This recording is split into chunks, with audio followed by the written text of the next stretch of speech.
उतारने की क्रिया होनी चाहिए, अपने अंदर समाहित करने की क्रिया होनी चाहिए, अपने आप में उसमें डूब जाने की क्रिया होनी चाहिए। इसीलिए उस अमृत घट स्थापन या महामृत्युंजय प्रयोग को संपन्न कराने जा रहा हूं, जो इससे पहले कल भी मैंने बताया था कि इस प्रकार की साधनाएं या मंत्र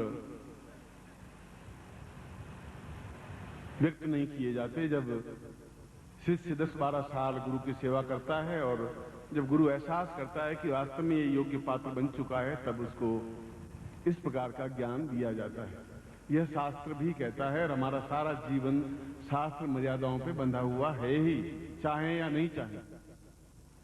यदि कोई लड़का कपूत होता है तो कहता है कि एक राम थे एक तुम हो, कैसे हो, हैं? तुम समझे कि राम ने पिता की क्या आज्ञा मान ली थी। तो ये शास्त्र है। वो बड़े बूढ़े भी उसको शास्त्र मर्यादा पे चलने के लिए बाध्य करते हैं कि ये शास्त्र है, तुम जो गलत काम करो ये सही नहीं है। मैं शास्त्रों में, रामायण में ये बात नहीं है, गीता में ये बात नहीं है। राम की तरह बेटे बनो, लक्ष्मण की तरह भाई बनो, सीता की तरह पत्नी बनो, क्योंकि हमारा जीवन चाहते हुए नहीं चाहते हुए भी शास्त्रों पर आधारित है ही। और मैंने अभी जैसा बताया कि जो मैं और जब मैं शब्द प्रयोग करता हूं तो कोई अहंकार के साथ में प्रयोग नहीं करता हूं, अत्यंत नम्रता और घोर विनम्रता के साथ में मैं शब्द का प्रयोग करता हूं। कृष्ण ने भी गीता में बार बार मैं शब्द का प्रयोग किया है और 246 बार प्रयोग किया है। उसने कहा कि मैं श्रेष्ठ हूं, अद्वितीय हूं, मैं अर्जुन तुम्हारा गुरु हूं, मैं परब्रह्म हूं, मैं विराट स्वरूप हूं, मैं तुम्हारा सारथी नहीं हूं, मैं तुम्हारा मित्र नहीं हूं, तुम्हारा दिव्य चक्षु जागृत होंगे तब कुछ पता पड़ेगा। और अर्जुन मोहांध, क्या करूं क्या नहीं करूं, आपकी तरह बिल्कुल गुरुदेव कह रहे हैं, कृष्ण कह रहे हैं, मैं ऐसा करूं कि नहीं करूं, क्या होगा क्या नहीं होगा, और समय व्यतीत होता जा रहा है। तो वहां पर भी मैं कोई कृष्ण अहंकार नहीं बता रहा था।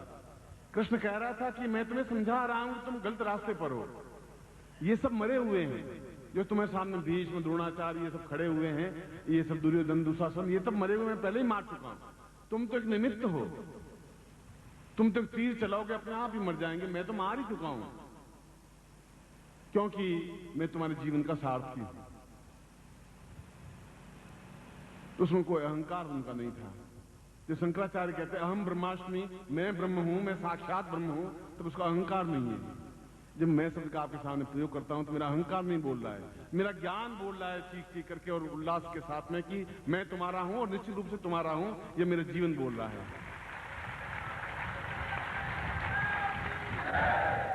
और जिसमें अद्वितीयता होगी वो बोलेगा,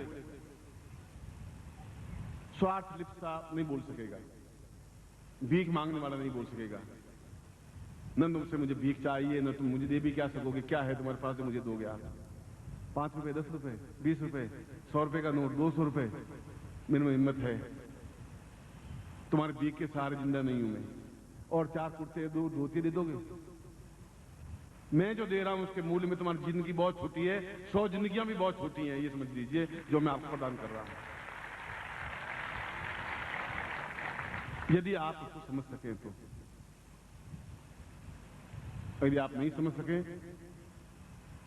एक राजा था और पानी में डूब रहा था, नदी में डूब रहा था, तो एक लकड़हारा था जो लकड़ियां काट के जंगल में और शहर में जाकर बेचता। वो पानी में कूदा और उसको पता नहीं था कौन डूब रहा, राजा है कि नहीं है, बस वो जंगल में शिकार करता हुआ आ रहा था और पानी में फिसल गया, गिर गया। उसने बचा लिया। उसने कहा मूर्ख, अभी डूब जाता, मैं नहीं होता। उसने अपना परिचय ने राजा नहीं दिया। उसने कहा कि अभी तो मेरे पास कुछ नहीं है, मगर ये स्लिप है, कल शहर में आ जाना और राजभवन के पास में आके स्लिप दिखा देना। ये उसने कहा मुझे लकड़हारे को वहां कौन जाने देगा? उसने कहा कि मैं गेट पर खड़ा रहता हूं, तुम आ जाना। 2 दिन लकड़हारा गया, और जब स्त्री दिखाई तो मोहर दिखाई तो ठीक अंदर तक देखा, वही व्यक्ति जो डूब रहा था वो राज सिंहासन पर बैठा हुआ और सामने लकड़ा रहा, थर-थर कांपता हुआ। उसने कहा क्या अपराध हो गया? उसने कहा नहीं, तुम मेरी जिंदगी मेरी बचाई है। और अपने मंत्री को आदेश दिया कि चंदन के पेड़ का जो 10 मील लंबा चौड़ा जंगल है वह इसको भेंट कर दिया जाए और नित्य एक हीरा इसको दिया जाए। और उसको कहा तुम साल भर बाद मेरे पास आना। उसने सोचा साल भर बाद तो ये अरबपति बनेगा ही बनेगा। लकड़हारा गया, मंत्री ने कहा कि ये जंगल अब तुम्हारा है, और उसको एक हीरा दे दिया। उसने सोचा कि जंगल में बहुत दूर दूर जाना पड़ता था, अब बड़ा अच्छा पेड़ मिल गए, काट काट के कोयले बनाऊंगा और बेचूंगा, बहुत अच्छा हो गया। और वो पेड़ काटता गया, जलाता गया, कोयले बना करके वही 4 आने में पीपा बेचता गया। और वो हीरा था वो बच्चों को खेलने के लिए, वो जो कंचे खेलते। मंत्र कोई भी साधना अपने आप में छोटी या बड़ी नहीं होती। उस गुरु की शक्ति का प्रवाह जब तुम्हारे अंदर जाता है तो अपने आप में विद्युत स्फुलिंग बन जाता है। एक सुई चुबाते ही पूरा शरीर कूदने लग जाता है, छोटी सी सुई। और जब एक विद्युत स्फुलिंग जाता है, एक मंत्र जाता है, तो अपने आप में पूरा शरीर नृत्य करने लग जाता है, झूमने लग जाता है, एहसास करने लग जाता है कि मेरे शरीर में कुछ है। इसलिए मैं उसी प्रयोग को आपको संपन्न करवा रहा हूं। आप जैसे हनुमान बैठते हैं, दोनों घुटने मोड़ करके, आप वैसे बैठने तो तकलीफ होगी, मगर इस प्रकार से बैठे जैसे मैं बैठता हूं। इसको वीरासन कहते हैं। जो अभी बैठे हुए थे उसको सुखासन कहते हैं, अब जो बैठा हूं इसको वीरासन कहते हैं। दोनों एड़ियां पीछे लगी हुई, पंजे नीचे जमीन पर, और सीधा यूं बैठे हुए, इस प्रकार से आप बैठे। जो साधक हैं, जो ये प्रयोग कर रहे हैं, उनकी बात कर रहा हूं। और घुटने आपस में मुड़े हुए हों, थोड़ा दर्द आपको होगा और होना चाहिए। अब मैं आपको उस प्रयोग को संपन्न करवा रहा हूं। सबसे पहले हम भगवान शिव की, महामृत्युंजय देवता की प्रार्थना करते हैं, हाथ जोड़ करके। असित गिरि समम जलम सिंधु पात्रे सुरतरवरु शाखाम लेखनीम पत्र मुर्वे लिखति यदि ग्रहीत्वाम शारदा सर्वकालम तदपि तव गुणानाम ईश पारम न याति मृत्युर्वताम पूर्णतमेव नित्यम देवादिदेव भगवन्तवतां सदैव शिवोद्घट रूप शिव्यम।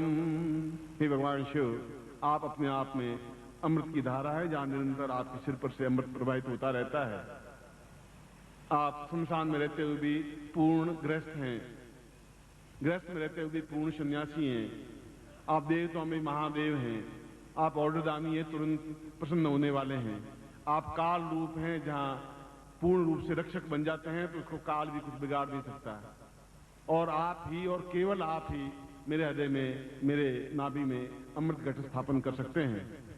इसलिए गुरु रूप में भी आप हमें हवामहे तत्रादुदसिक्पाल पूजनम 10 दिशाओं की ओर। ओम पूर्णाः सदां वै पूर्णतमदैव सेवा क्रियते कदां पूर्वा पूर्वेन्द्राय नमः पश्चिमातां पूर्वाय दक्षिणे यमाय नमः उत्तरे कुबेराय नमः पूर्वापश्चाम साम विज्ञासाय महादेवाय नमः तद्दिक्पालम स्वामम गृहे एवं तुभ्यम संपर्दे ततादु समस्त शरीरे रक्ष रक्ष महारक्ष त्रिलोक रक्ष अग्नाम पूर्वाय तो स्वानम समस्त शरीरे वज्रापि वज्र शरीरम आवातम स्थापयामि नमः तत्रादु स्वस्तिं तिलकम कृत्वा नमो सुंदा सहस्रमूर्तये सहस्रपादाक्षरोरुबावे सहस्रनाम्ने पुरुषाय शाश्वते सहस्रकोटि उदाहरणे नमः यज्ञोपवीतं धारयामि नमः। ओम यज्ञोपवीतमिति परमेशी ऋषि लिंगोक्ता देवता यज्ञोधारणे विनियोग यज्ञोपवीतं परमं पवित्रं प्रजापतेर्य सहजं पुरस्तात् आयुष्मुग्रं प्रतिमुंच शुभ्रम यज्ञोपवीतं बलमस्तेज यज्ञोपवीतं पर जीवन का जो नेगेटिव पॉइंट है उनको समाप्त करने की पहले क्रिया कर रहा हूं, तभी अमृत घट स्थापित होगा, पूरी शरीर शुद्ध होगा तब ऐसा हो पाएगा। ओम दीर्घायुत्वाय बलासा पूर्वाय दोषानम मदे रोग अशुभ कल्याणम तद्दूरे पाप झूठ सुत्मानम सा पूर्व जन्म कृत सप्त जन्म कृत दोष दुख निवारणार्थम ये जन्म कृत दोष निवारणार्थम तत्रादो चिंतयामि एतोस्मानं सर्वांग या पूर्वा एतोस्मानं सक्ते कल्याणार्थम दीर्घाम अतोस्मानं पूर्णतः सा दीर्घा एतोस्मानं तुभ्यम इदमर्त्यं भो ज्योति पूर्णा सा तुभ्यम क्वा पूर्वा दोषम मम नेत्र दोष निवारणार्थम मुख दोष निवारणार्थम जिह्वा दोष निवारणार्थम मदस दोष निवारणार्थम वचन दोष निवारणार्थम मम समस्त शरीरे पाप दोष निवारणार्थम समस्त एतोस्मानं सा तुभ्यम इदमर्त्यं भो ज्योति पूर्णा बलिवराम पतस पूर्णाम ताम तुभ्यम इदमर्त्यं भो ज्योति पूर्ण शिरस्त्राण सहितं सा प्रच्छयामि स्वां तुभ्यम इदमर्त्यं भो ज्योति अमुक गोत्रोत्पन्नोऽहम् अमुक शर्माहम ताम मम हवे साम अभिवसित दिवसे ताम चिंत्यामि अमृत दिवसे साम पूर्वायतो स्वानम स्वशरीरे एतो स्वानम पूर्ण आयु आरोग्य धन धान्य यश प्रतिष्ठा प्राप्ता निमित्तम स अमृत घट स्थापनाय सा दुख दारिद्र कष्ट पीड़ा निवारणार्थम सा तुभ्यम संपर्दे। इसको अपने सिर पर 3 बार घुमा करके अपने पास रख दीजिए और जब बाहर जाएं तब आप इसको फेंक देंगे, क्योंकि ये ओम पाया पृथिव्याम पाया ओ कादे गुपायो दिव्यंतर्मान वंशपति कावेरी जलेस्मिन् सन्निधि गुरु गंगा जलम स्नानम समर्पयामि तत्रादु प्रच्छयामि। अपने दुपट्टे से इसको पहुंच लीजिए। प्राण प्रतिष्ठान कुरियात, अब दोनों हाथों में आप इसको ले लीजिए। मैं इसमें आपके नाम से आपसे प्राण प्रतिष्ठा करवा रहा हूं। ओम दीर्घो अथोस्मानं शक्ति कल्याणताम दीर्घश्याम सात ब्रह्मवचनं भो ज्योति पूर्णाम बलिवराम बरस पूर्णाम पुनरावृत स्नाम मूर्धगु शतक्रतो सा चिंत्यामि। प्राणो ये प्राण, जीवो ये जीव, देहो ये देव, समस्त नारिकेल एतोस्मानं सा पूर्णत्व अमुक गोत्रोत्पन्नो हम अमुक शर्माम मम हवे पूर्णत्व प्राप्त महामृत्युंजय स्थापयामि तत्रादु पूर्णताम सा चिंत्यामि कल्याणताम सर्वो सदाम पूर्वासा तुभ्यम इदमर्त्यं भो ज्योति पूर्णा विभावसा समस्त प्राण प्रतिष्ठिता कुर्यात तत्रादु मूल अमृत घटम स्थापयामि नमः। अब इसमें अंगूठे से तो ये पकड़ लो, उसके ऊपर उंगलियां रख दो और हाथ ऊपर उठाइए और ये हाथ आपका इसको स्पर्श करना चाहिए, जितना हाथ ऊंचा उठा सके और भी तेज, बस उसी आसन में बैठे। हाथ बहुत ऐसे खुम नहीं, बिल्कुल सीधे कानों से लगे हुए हाथ हों और स्पर्श करते हुए हाथ, और हिले नहीं, नेत्र मेरी तरफ बस। और हाथ ऊंचे उठाइए, 2 फुट हाथ ऊंचे उठ सकते हैं आप। ओम और मेरी तरफ देखते रहिए, आवाज नहीं करेंगे। ओम दीर्घो अथोस्मानं शक्ति कल्याणताम दीर्घस्याम सा पूर्वासा चिंत्यामि कल्याणतान्नो संता सहसा मूर्धा पूर्वासा चिंत्यामि दीर्घो अथोस्मानं शक्ति कल्याणताम दीर्घासा स्थांत पूर्वासा चिंत्यामि दीर्घो सा महामृत्युंजय तामसा विन्दमा संभवात्मयो हुआ यच नमः शंकरा यच महेश्वरा यच नमः शिवा यच शिवतरा यच ओम नमः सहितमन्यवावतो दिखवेन भाव वियाम तिमयाते नमः घोरा पापकाशिनी तया नसनवासं तमया गिरिसंता विचारसी यामि खुंगिरि संतस्ते विविक्तवे शिवांग तांग कुरुमाय गुंसी ता इमा खतां पूर्वासा सता दीर्घा यथा सानं पूर्वा अमृतोद्भवं सा अमृतात्वाता पूर्वासा चिंतन कल्याण ताम दीर्घो सान्मा संभवा यच मयो भवा यच नमः शंकरा यच महेश्वरा यच नमः शिवा यच शिवतरा यच पूर्णाम परिपराम पतस पूर्णाम पुनरापत वसुगाम ऊर्जगुं शतकतो सा चैतन्यं परिपूर्णातो स्वानम नमस्ता पूर्वाख्य त्वां सा दीर्घातो स्वानम शक्ति कल्याण त्वां दीर्घश्याम दीर्घो सा चिंत्यामि कल्याण ताम दीर्घश्याम सदा पूर्वासा चिंत्यामि एतो स्वानम मम समस्त शरीरे शुद्धयामि ताम प्राण तत्त्वं शुद्धयामि जागृतं शुद्धयामि भू रूपं शुद्धयामि ता देव रूपं शुद्धयामि भव रूपं शुद्धयामि स्वरूपं शुद्धयामि जागृत रूपेण शुद्धयामि नेत्र रूपेण शुद्धयामि नासिका रूपेण शुद्धयामि मुख रूपेण शुद्धयामि ग्रीवायाम रूपेण स्थापयामि शुद्धयामि तत्रादु वक्षस्थलं शुद्धयामि तत्रादु हृदयं शुद्धयामि नाभौ शुद्धयामि लिंगिं स्थापयामि ताम जंगयोः शुद्धयामि तत्रादु पादयोः शुद्धयामि तत्रादु चरणयोः शुद्धयामि पृष्ठौ चरणामि दो भुजौ शुद्धयामि तत्रादु समस्त शरीरे शुद्धयामि ताम पूर्णता समस्त रोग रहितं स्तंभ कल्याणं पूर्णता कल्याण रूपेण गुरु रूपेण ताम ममदे पूर्ण सदाशिव जगदम्ब रूपेण महाभगवान सदाशिव आवायामि स्थापयामि नमः संभवा यच मयो भवा यच नमः शंकरा यच महेश्वरा यच नमः ताम पूर्वासा ज्ञाति कल्याणताम दीर्घाता स्वानम सा पूर्वा चिंतामि दीर्घासा पूर्वाता पूर्वासा मति पूर्वा सा चिंतामि कल्याणताम पूर्वा पूरा तस्मनि सत्यदा पूरा तमिदा पूरा तस्मनि नातिते अंकम चंतम बा पूरा तस्म सा पूरा तस्म दिगा तस्म कल्याणतम दिगा सा चिंतामि कल्याणतम पूरा तस्मनम सा कृति कल्याणतम दीर्घो सा दुर्गा तस्मन सत्यम वो ज्योति पूर्ण पूरा तस्मनि सा पूरा तस्म दिगा तस्मनम सा जन्म कल्याण पूरा तस्मनि दीर्घा तद्दम इद वचनं वो ज्योति पूर्ण कालाग्नि रूपेण रुगणावा तंदिमाम सदा शिवा रूपेण साग्दम्बे रूपान शिवा रूपेण सा तद्दिन वचनं वो ज्योति अमृत घटेन सा पूर्ण कल्याणतम दीर्घता समवते मार्कंडे पूर्ण तस्वाते रावण कथेना वशिष्ठ विश्वामित्र कर कतिग्राम पूरा तस्मन सा सदा शिव जगदम्बा रूपेण साक्षात् शिव ब्रह्म रूपेण विष्णु रूपेण जगदम्बा रूपेण साक्षात् रूपेण समस्त पूर्ण तम तस्मानं शक्ति कल्याणतम अमृत घटम स्थापयामि तां पूरा तस्म चिंत्यामि कल्याण रूपेण सा जाग्रयामि तोट्यामि दीर्घो अतो स्मानं साग्रयामि दीर्घो सात बिंदुते पूरा तस्मानं सात ब्रह्म संपर्दे।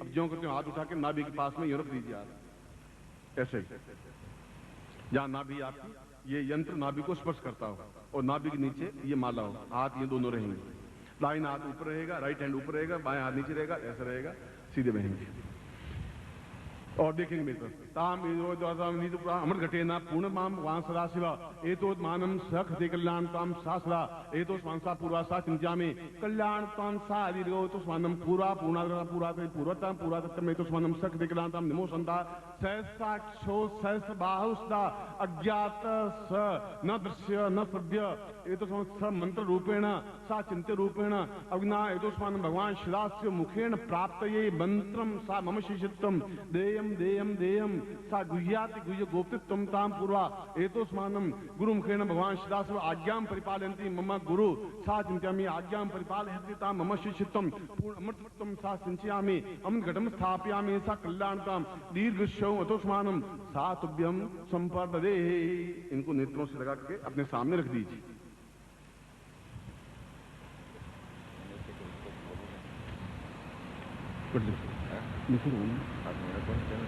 तत्रादौता एतोस्मानं दीर्घोतोस्मानं गुरुपूजनं कुर्यात् गुरु ब्रह्मा गुरु विष्णु गुरुदेवो महेश्वर गुरु साक्षात् परब्रह्मा तस्मै श्री गुरु चरणकमलेभ्यो नमः। ध्यान मूलं गुरु मूर्तिर पूजा मूलं गुरुपदम मंत्र मूलं गुरु वाक्यम मोक्ष मूलं गुरु कृपा मूकं करोति वाचालं पंगुलं यते गिरिं यत्कृपात् ममन्दे परमानंद माधवम गुरुचरणेभ्यो समर्पयामि नमः। गुरुम आवाहयामि सा पूर्वाम आवो देवासईमहे वामं प्रतुदरे आवो देवासाशिवो जग्नियासो वामे गुरु स्थापयामि नमः। तत्रादौ आवाहयामि स्थानं समर्पयामि नमः। ओम पयोदधिगतं चैवर्मधुज सर्गायतं पंचामृतदेव स्नानार्थं गुरुचरणे स्नानं समर्पयामि नमः। तत्रादौ गंगाजल स्नानं समर्पयामि नमः। गंगे च यमुने चैव गोदावरी सरस्वती नर्मदे सिंधु कावेरी जलेस्मिन् सन्निधि गुरु स्नानान्ते तत्रादौ एतोस्मानं प्रक्षयामि ता मम नेत्र रूपेण पुष्पं समर्पयामि नमः। ओम सुमाल्यानि सुगंधीनि मालत्यादिभ्यो मया हतानि पूजार्थं पुष्पं समर्पयामि नमः। अंग प्रत्यंग रूपेण अक्षतं समर्पयामि नमः। ओम अक्षन्नमे मन्नता प्रिया मधुकथा अस्तो कथस्व भानुवो विप्रान् विषयामि अक्षं समर्पयामि नमः। अक्षतान्ते सां नैवेद्यं समर्पयामि नमः। ओम नाभ्या आसीदन्तरिक्षगुंसी स्नोर्द्योः सामावर्तात्तपद्भ्यां भूमदिशा श्रोत्रान्तथा लोकाम् अग्रवैन्ना नैवेद्यं समर्पयामि नमः। प्राणाय स्वाहा पानाय स्वाहा व्यानाय स्वाहा समानाय स्वा भक्षभो जलीज धेनुमुद्रां प्राणमुद्रां ते दक्षिणां समर्पयामि नमः। हिरण्यगर्भगर्भस्थमे बीजं भावसो मम समस्त शरीरे तां दक्षिणारूपं समर्पयामि नमः। दक्षिणान्ते वस्त्रं समर्पयामि नमः। 10 दिक्पालेभ्यो पूर्व पश्चिमेन्द्र साम उत्तर दक्षिणां साम 10 दिक्पाल वस्त्रं समर्पयामि नमः। वस्त्रान्ते प्रदक्षिणां यानि कानि च पापानि ज्ञाता अज्ञातकराणि च तानि सन्ति प्रदक्षिणां पदे पदे। पापोऽहं पापकर्माहं पापात्मा पाप संभव त्राहि मां पुंडरीकाक्ष शर्पाप विनिर्भव। त्वमेव माता च पिता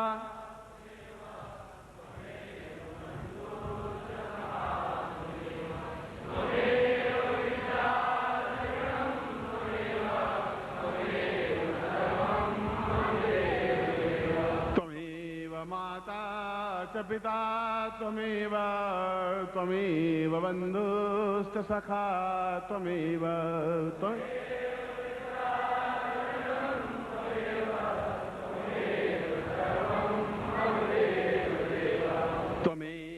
माता च पिता त्वमेव त्वमेव बन्धुश्च सखा त्वमेव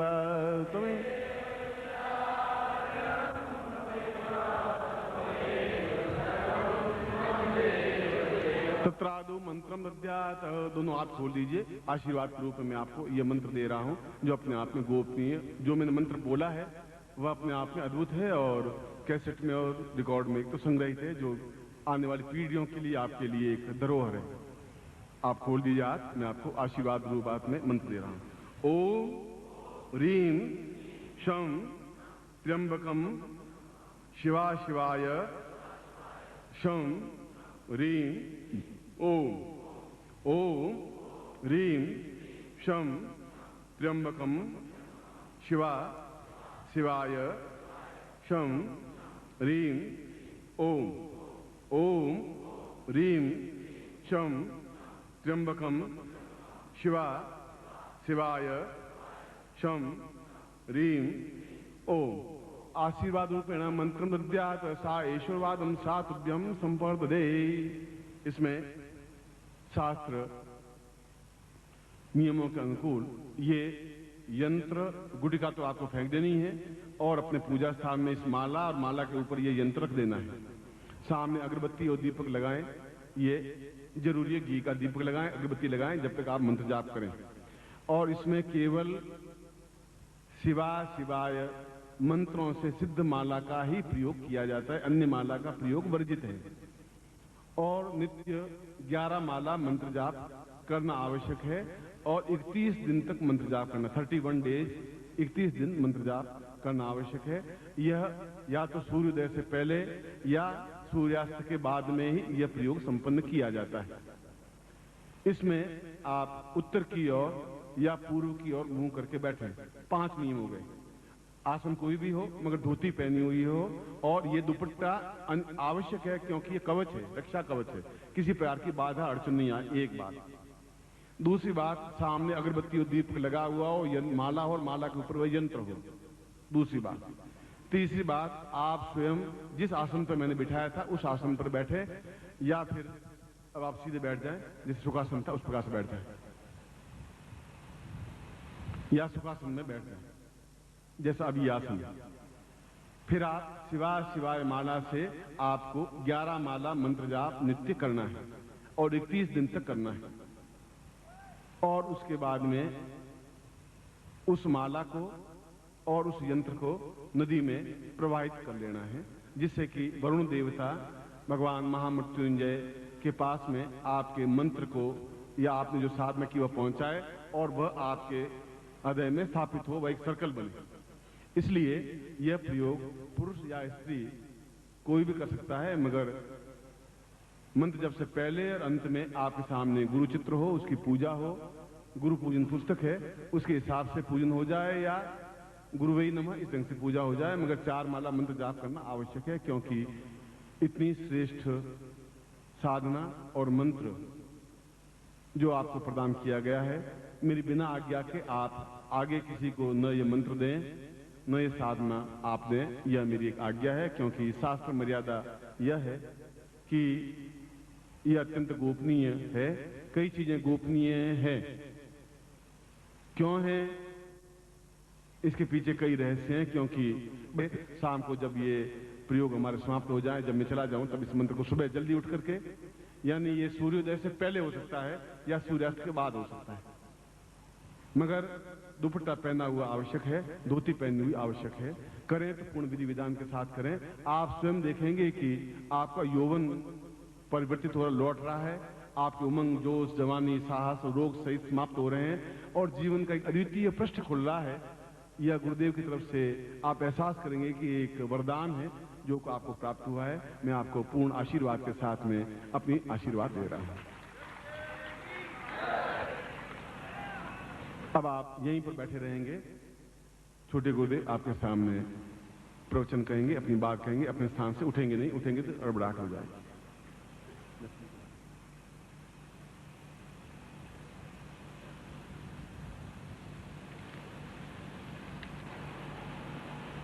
आज के इस प्रयोग के बाद सबसे बड़ा विधान आपको अच्छी तरह से मालूम है और उस विधान की आपको पूर्ण जानकारी है, क्योंकि हमारे पास एक शिष्य के पास धन्यवाद देने के लिए, समर्पण करने के लिए जयकार के अलावा और कोई शब्द नहीं हो सकता है। और ऐसा दिव्य प्रयोग संपन्न हुआ है तो ये हमारा कर्तव्य हो जाता है कि हम 5 बार तो क्या 50,000 बार, 5 लाख बार, 5 करोड़ बार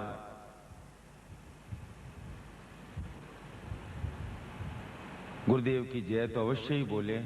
अतः परम गुरुदेव की बड़ी जोर से बोले, परम गुरुदेव की जय, गुरुदेव की, परम गुरुदेव की, परम गुरुदेव की, परम गुरुदेव की, वंदलिया माता जी की, वंदलिया माता जी की, पूज्य छोटे गुरुदेव की, परम पूज्य दादा गुरुदेव की, परम पूज्य दादा गुरुदेव की, योगदास स्वामी सच्चिदानंद महाराज की, सिद्धाश्रम साधक परिवार की, आज के आनंद की। हर हर महादेव।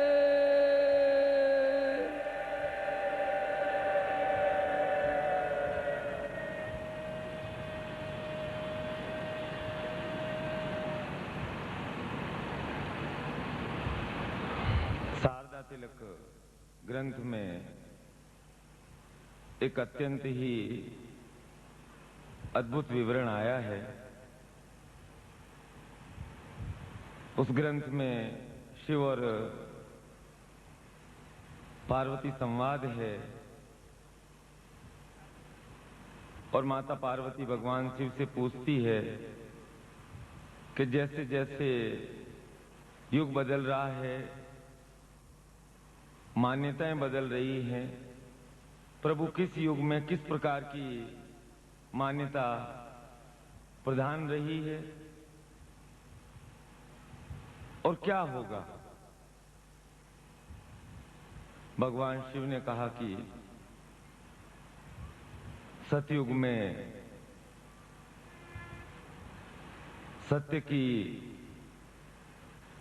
प्राथमिकता होगी, सत्य की विजय होगी और सभी प्राणियों में सत्य का भाव होगा और सत्य से ही वे अपने जीवन को केवल सत्य से पूर्णता प्राप्त कर सकेंगे। और जब त्रेता युग आएगा और त्रेता युग में यज्ञ का, हवन का विधान विशेष रूप से रहेगा और श्रेष्ठ श्रेष्ठ यज्ञ कार्यों से ही मानव के मन की मलिनता दूर होगी। और इसीलिए भगवान राम के काल में भगवान राम द्वारा भी अश्वमेध यज्ञ किया गया। उनके पूर्वज राजा दिलीप द्वारा, रघु द्वारा, उनके सभी पूर्वजों ने अश्वमेध यज्ञ संपन्न किए। और द्वापर युग में, जो कि बड़ा ही चंचल युग होगा, उसमें उपासना की प्रधानता रहेगी। जो व्यक्ति देवताओं की उपासना करेगा उस व्यक्ति को अपने जीवन की सहज गति अवश्य प्राप्त हो जाएगी। तो बोले प्रभु कलयुग में क्या होगा? बोले कलयुग के अंदर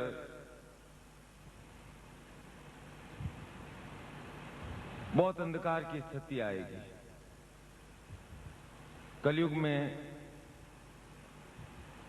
मनुष्य की आंखों पर झूठ, छल और कपट का पर्दा पड़ जाएगा, उसकी देवताओं में, यज्ञ में आस्था कम हो जाएगी और इस युग में यदि मनुष्य को सद्गति प्राप्त करनी है, पूर्णता प्राप्त करनी है,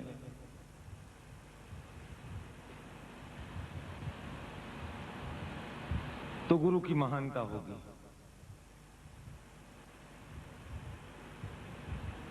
जिस शिष्य को, जिस व्यक्ति को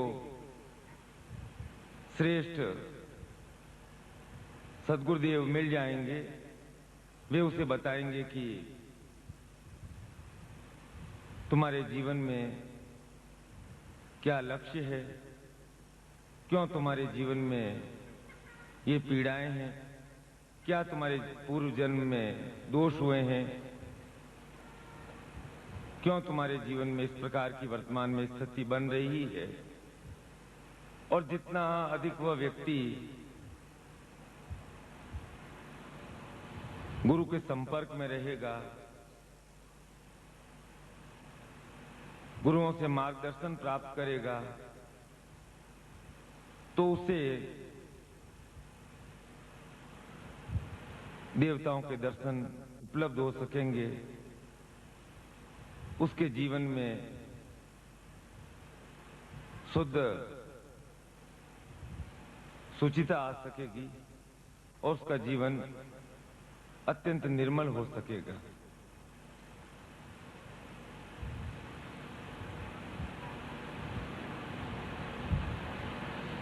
और यह आज से हम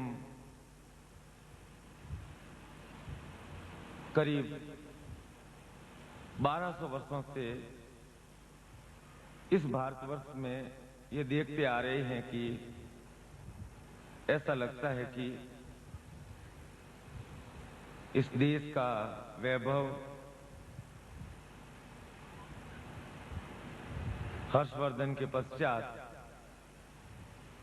क्योंकि अंतिम सम्राट हर्षवर्धन ही ऐसे सम्राट हुए थे जो कि शासन करते थे और हर 7वें वर्ष अपनी समस्त संपत्ति, यहां तक कि जो पहनने के वस्त्र होते थे वे भी दान कर देते थे।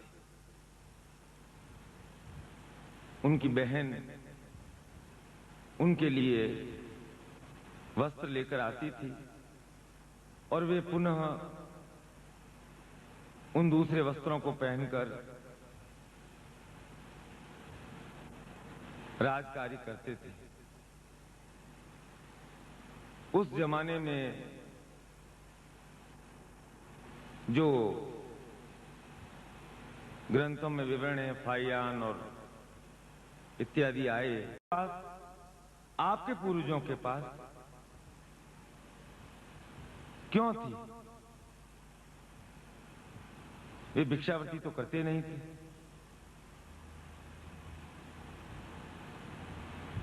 देश की भूमि इतनी ही थी। क्या ऐसा कार्य था जिसके कारण से उस स्थिति में, आज की स्थिति में बहुत अधिक अंतर आ गया?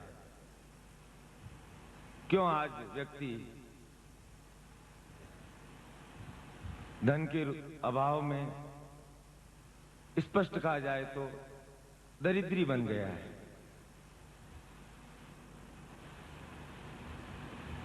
और इस दरिद्रता पर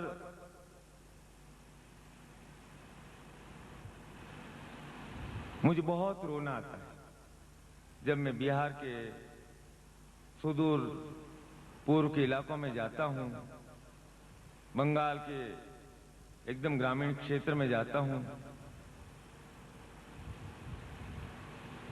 तो वहां और उड़ीसा का कालाहांडी इत्यादि क्षेत्र, वहां की दरिद्रता देख करके तो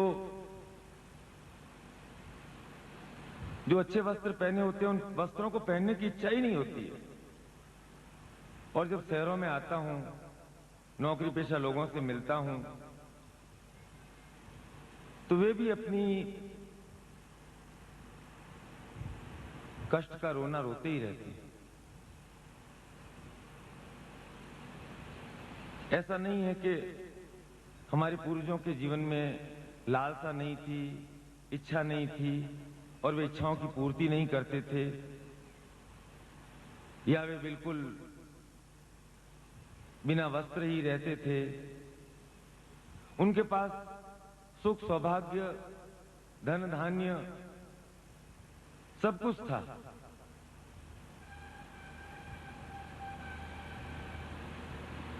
ये स्थिति बार बार इसलिए वृद्धि करती गई कि हम मानसिक रूप से गुलाम होते गए। अपने आप को ऋषि मुनियों की संतान कहने वाले एक ऐसी ओढ़ी हुई जर्जर जीर्ण मानसिकता से अपने आप को जकड़ लिया कि भीतर ही भीतर साहस कम होता गया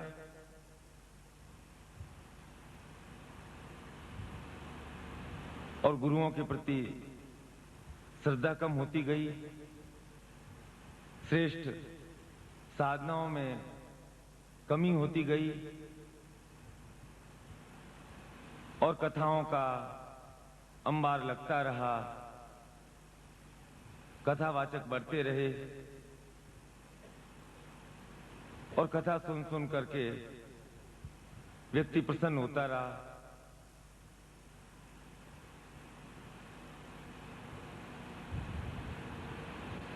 लेकिन कथा सुनने से, कथा कहने से जीवन की दरिद्रता दूर नहीं हो सकती। जीवन में लक्ष्मी की प्रधानता नहीं आ सकती।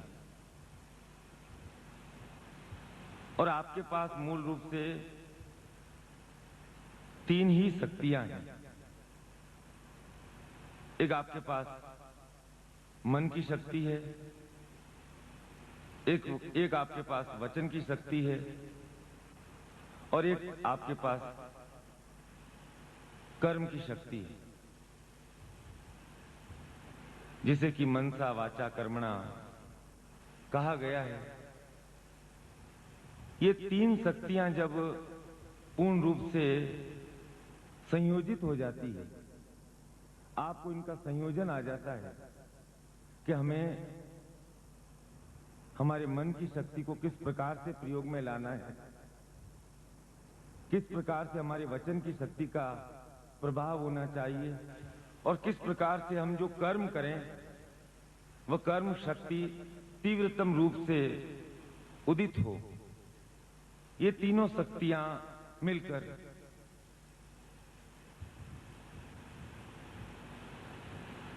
आपके जीवन की दरिद्रता को, आपके जीवन के अभाव को, आपके जीवन के कष्ट को निर्मूल कर सकती है।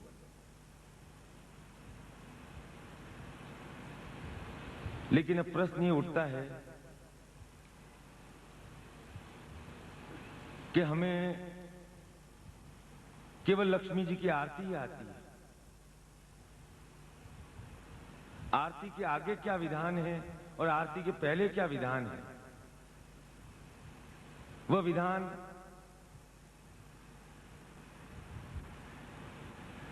हम भूल गए। हमारे पूर्वजों को ज्ञान नहीं था, जो 2, 4, 5 पीढ़ी थे। 1000-1500 वर्ष पहले तो हमारे पूर्वजों को ज्ञान था, इसलिए हमारा देश इतना समृद्ध था। आज वह ज्ञान नहीं रहा।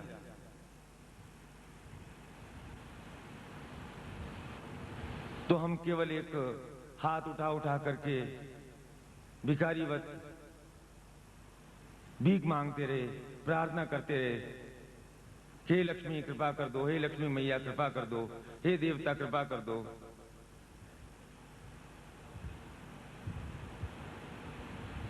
लेकिन हमारे पास लक्ष्मी को प्राप्त करने के लिए श्रेष्ठ आयुध नहीं थे, श्रेष्ठ मंत्र नहीं थे, श्रेष्ठ शक्ति नहीं थी।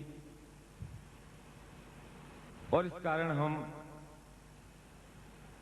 जिसे आपकी सांसारिक भाषा में तिया पांचा बिड़ाना कहते हैं, वह बिड़ाते रहे। कैसे ही करके 200 रुपए ज्यादा मिल जाए, 500 रुपए ज्यादा मिल जाए, एक इंक्रीमेंट ज्यादा आ जाए। कुछ लोगों ने लॉटरी खेलनी शुरू की, कुछ लोगों ने जुआ खेलना शुरू किया, कुछ लोगों ने और विभिन्न विभिन्न प्रकार की पद्धतियां अपनाई। लेकिन उससे स्थायी भाव से लक्ष्मी नहीं आ सकती। स्थायी भाव से लक्ष्मी तभी आ सकती है कि जब आपके भीतर एक साधना का बल हो, एक क्षमता हो और गुरु का निर्देशन प्राप्त हो। बार बार क्यों भगवान शिव ने कहा कि कलयुग में व्यक्ति को बार बार गुरु के पास जाना पड़ेगा? बार बार गुरु के पास इसलिए जाना पड़ेगा कि उसे कहीं योग्य मार्गदर्शन मिलेगा ही नहीं। जहां भी उसे कोई मार्गदर्शन मिलेगा वो उस व्यक्ति के स्वार्थ से वशीभूत होगा। आप अपनी एक समस्या 50 व्यक्तियों के पास लेकर के चले जाएं, 50 व्यक्तियों से 50 प्रकार के निदान प्राप्त होंगे और उसमें से एक भी निदान आपके लिए फलकारी नहीं होगा। लेकिन जब गुरु, सदगुरु, परमेष्ठी गुरु मंत्र ज्ञान कराते हैं तो उन्हें पूर्ण तेजो में होकर के बहुत अधिक शक्ति देनी पड़ती है और बहुत तीव्रता से शक्ति देनी पड़ती है, क्योंकि उन्हें ज्ञात होता है कि इसकी आंखें तो खुली है लेकिन इसके मन की आंखें अभी जागृत नहीं है, ये पूर्ण रूप से अभी चैतन्य नहीं है। इसलिए इसे मुझे और अधिक प्रहार के साथ चैतन्य करना पड़ेगा, इसको वह तीव्रता देनी पड़ेगी जिससे कि वह स्वयं लक्ष्मी दास नहीं बन करके लक्ष्मीपति बन सके।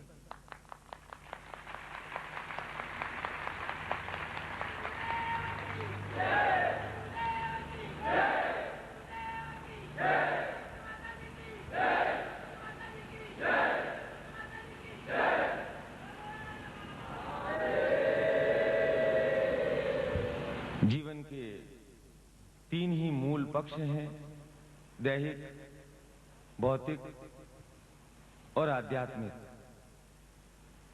दैहिक साधना से संबंधित आज जो श्रेष्ठतम साधना हमने संपन्न की वह निश्चय ही अलौकिक साधना थी।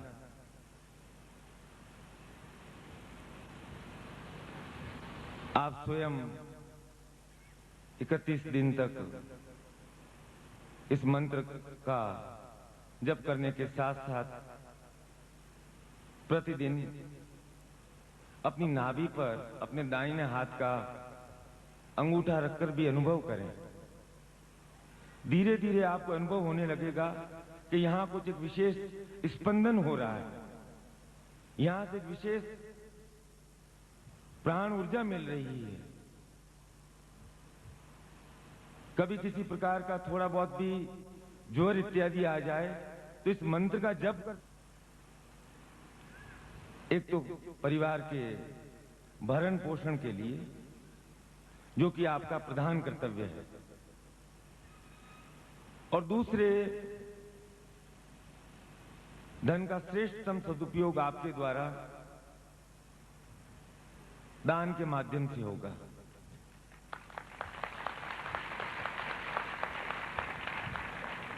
आपके द्वारा श्रेष्ठ भवन निर्माण होंगे, श्रेष्ठ कार्य संपन्न होंगे, सत्संग होगा, संतों का आगमन होगा।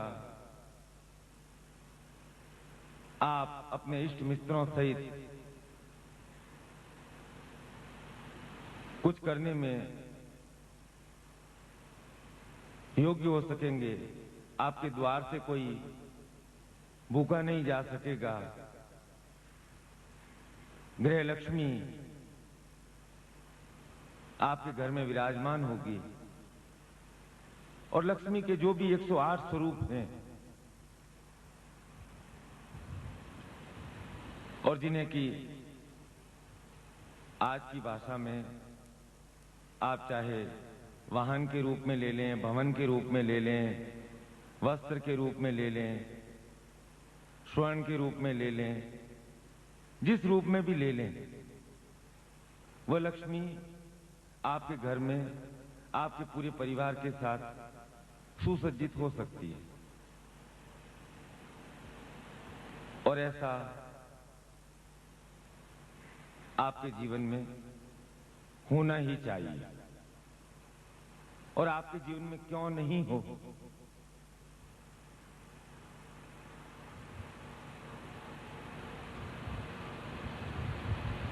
जयप्रकाश भजन में कहता है कि गुरुदेव तुम बदल न जाना। तो गुरुदेव कहते हैं कि इतना तो निश्चित है कि मैं तो नहीं बदलूंगा, लेकिन इन सब शिष्यों को बदल करके रख दूंगा। बल बल पूज गुरुदेव की, बल बल पूज गुरुदेव की, बल बल पूज गुरुदेव की, वंदलिया माता जी की, पूज छोटे गुरुदेव की, सिद्धार्थ साधक परिवार की। हर हर महादेव।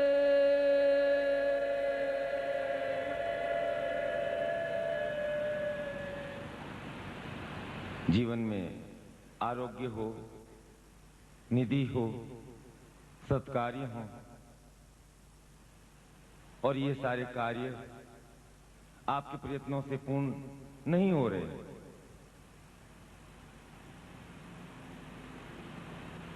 आपके द्वारा कुछ भी नहीं हो रहा है।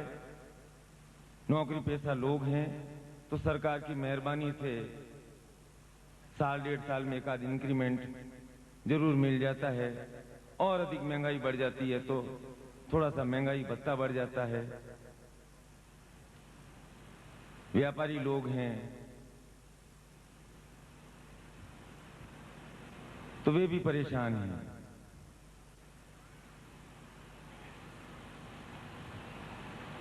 मैं तो गुरुदेव से कहता हूं कि आपको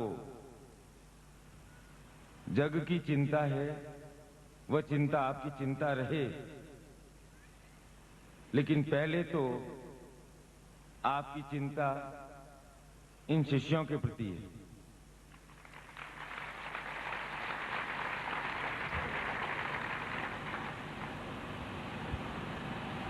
20 लाख की आबादी के चंडीगढ़ शहर से 500 लोग ही आए।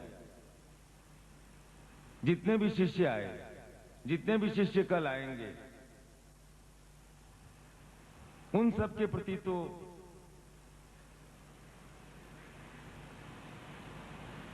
और उन सब की चिंता तो आपकी चिंता है ही।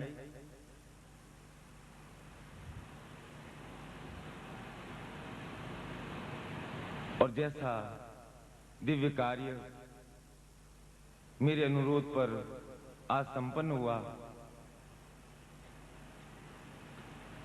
ऐसे ही जीवन के तीनों पक्षों को देखते हुए दैहिक, आर्थिक अर्थात भौतिक और आध्यात्मिक,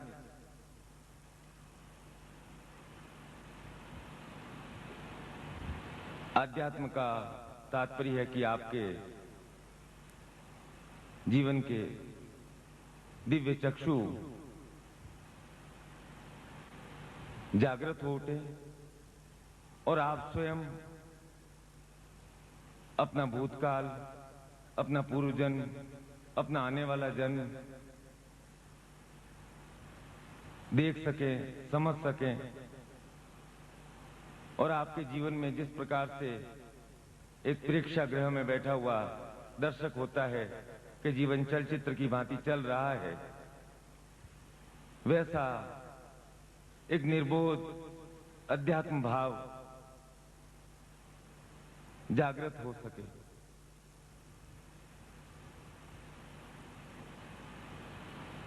ऐसे ही दो महान कार्य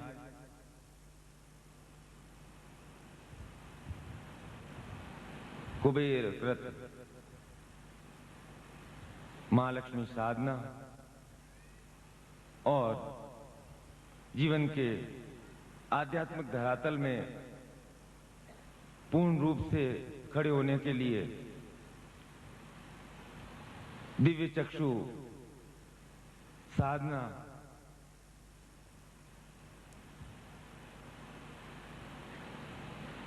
और दिव्य चक्षु का तात्पर्य है कि आप किसी व्यक्ति से मिलें तो आपको ये समझ में आ जाए कि ये व्यक्ति मेरा मित्र है, ये मेरे बारे में क्या विचार रखता है,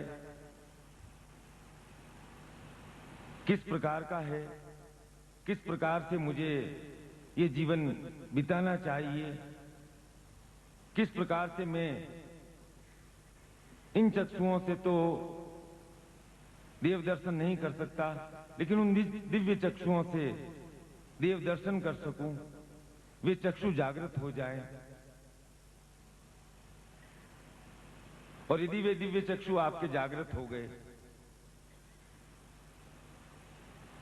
तो इस संसार में आप अपने जो भी कार्य कर रहे हैं उन्हें और भी अधिक श्रेष्ठता पूर्वक, ऋषि पूर्वक संपन्न कर सकेंगे। और आज की शुभ वेला में ऐसे ही दो दिव्य प्रयोग जो कि आज तक संपन्न नहीं हुए, महालक्ष्मी का वह प्रयोग, महालक्ष्मी का वह महान प्रयोग जिसे प्रत्यक्ष लक्ष्मी नहीं कहा जाता है, वह महान प्रयोग जिसके कारण से कुबेर देवताओं का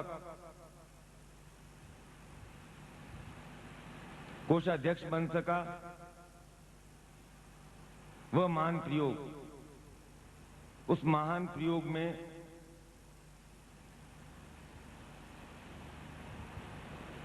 शिव प्रदत्त मंत्र भी हैं, इंद्रकृत लक्ष्मी साधना भी है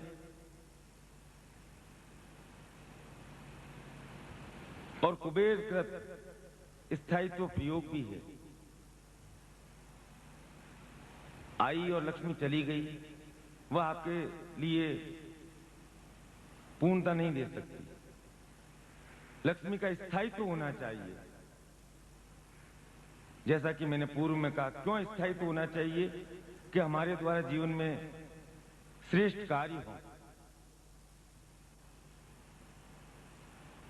हम अपने जीवन में पूर्ण आनंद और उल्लास के साथ रह सके, क्योंकि गृहस्थ हैं और गृहस्थ की हजारों हजारों समस्याएं हैं। लेकिन रात्रि को जब शयन करें तो इस पूर्ण विश्वास और शांति के साथ करें कि गुरु कृपा से लक्ष्मी के द्वारा मेरे जीवन में आज एक और सुंदर दिन व्यतीत हुआ। आज के जीवन के प्रत्येक क्षण का मैंने आनंद उठाया और वे दिव्य चक्षु जागृत हो सके, जिससे कि आपके जीवन में वह आध्यात्मिक भाव पूर्ण रूप से जागृत हो सके, वह आध्यात्मिक शक्ति आ सके जिससे कि आप स्वयं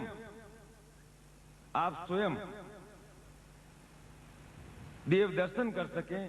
केवल शास्त्रों में लिखा हुआ किस देवता का ऐसा स्वरूप था, लक्ष्मी का ऐसा स्वरूप था, शिव का ऐसा स्वरूप था, ब्रह्मा का ऐसा स्वरूप था, वह स्वरूप नहीं, आप स्वयं देख सकें कि कैसे देवता का स्वरूप है, किस प्रकार से देवता आशीर्वाद देते हैं। यह आपके जीवन में जब आपके दिव्य चक्षु जागृत हो सकेंगे, तब ये क्रिया आप स्वयं संपन्न कर सकेंगे। आपके जीवन की एक ही गति है, एक ही सन्मार्ग है, बार बार गुरु से मिलना, बार बार गुरु से संपर्क करना, क्योंकि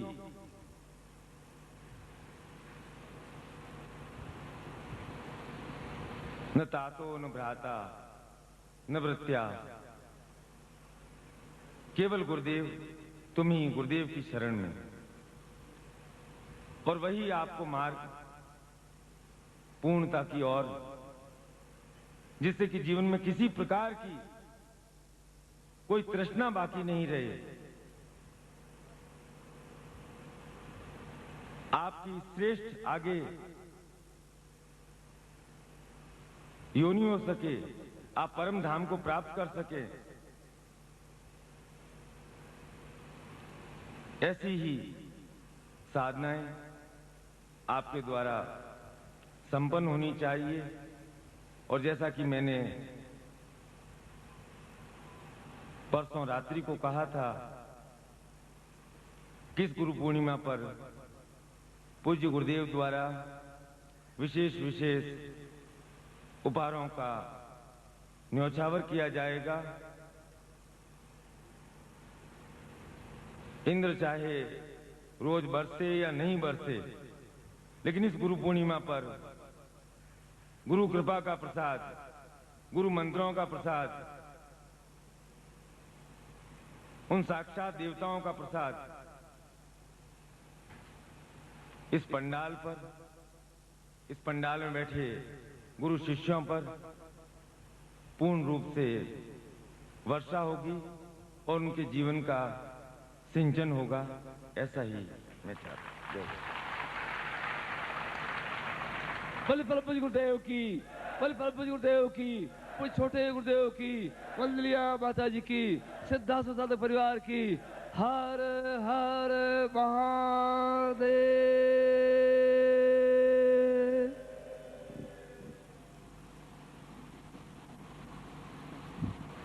दो बातें थी। एक बात तो यह कि निर्धनता अपने आप में कोई सौभाग्य नहीं होता, और हमेशा हमेशा के लिए आने वाली पीढ़ियों के लिए भी उस दरिद्रता को, निर्धनता को समाप्त करना और दूर करना मनुष्य के बस की बात नहीं रह गई है।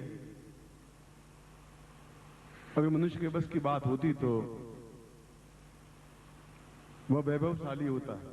केवल लाखों में से 2-4 लोग भले ही वैभवशाली हों, मगर वे हमसे भी ज्यादा दरिद्री हैं, क्योंकि उनके पास, टाटा बिरलाओं के पास में नोट तो होंगे, मन की शांति नहीं है, सुख नहीं है, आनंद नहीं है, तृप्ति नहीं है।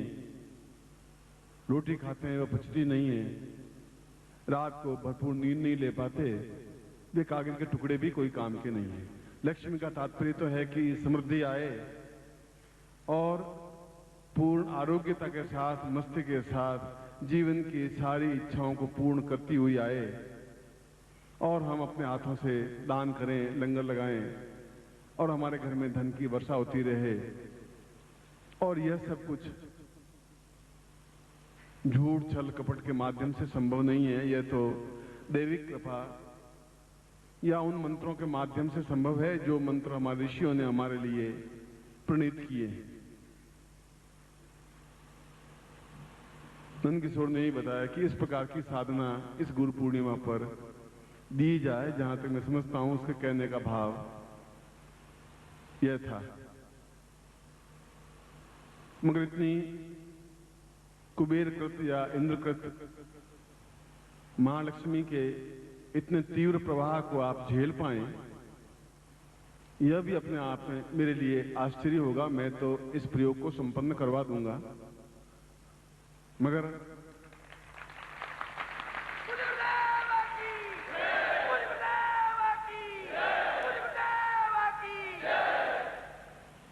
और करवाऊंगा ऐसा